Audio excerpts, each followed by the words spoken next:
The beginning, the lost people. Today I'll tell you a painful truth. The story of how the Native Americans were wiped out. Watch until the end, and subscribe to the channel so this truth is never forgotten. When Europeans first came to America, they saw it as a new land. But for the Native people, it was their sacred home, a land of ancestors, peace, and balance with nature. They welcomed the strangers with food, kindness, and open hearts. But those same strangers had darkness in their eyes.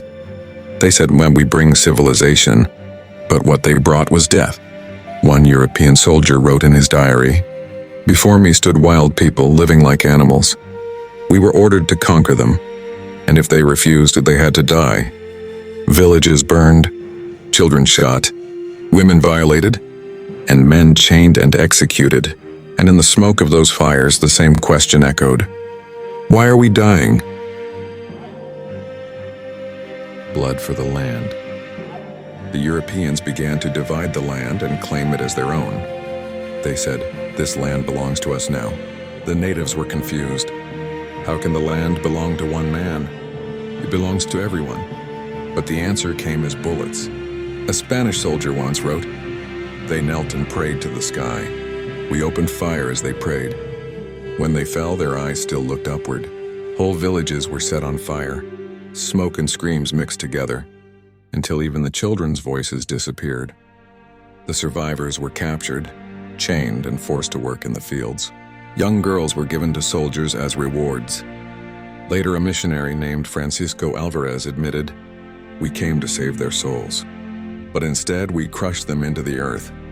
The blood and tears soaked deep into the soil, and they say where those tears fell, nothing ever grew again."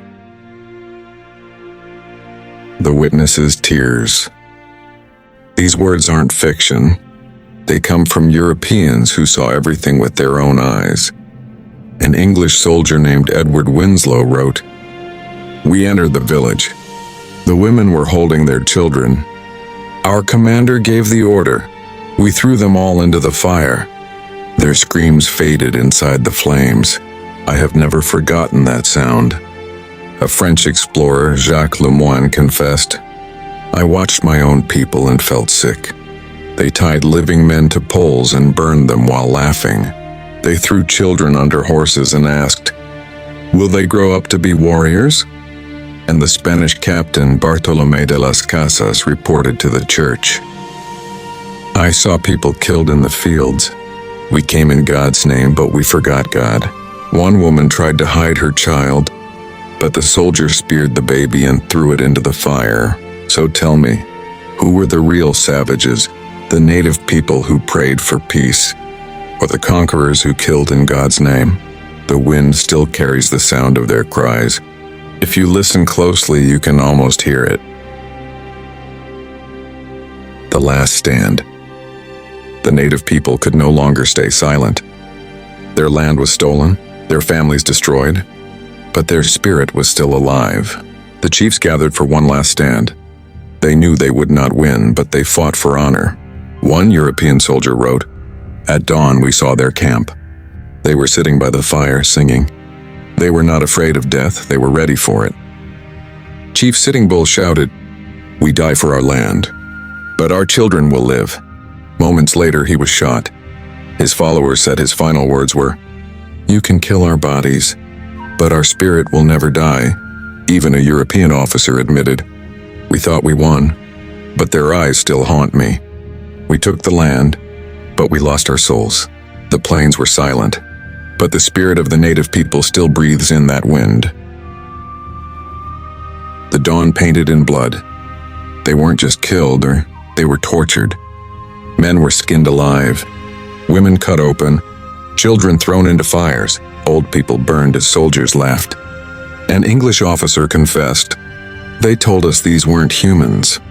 I shot a child that day. Now every night I see him crying in my dreams."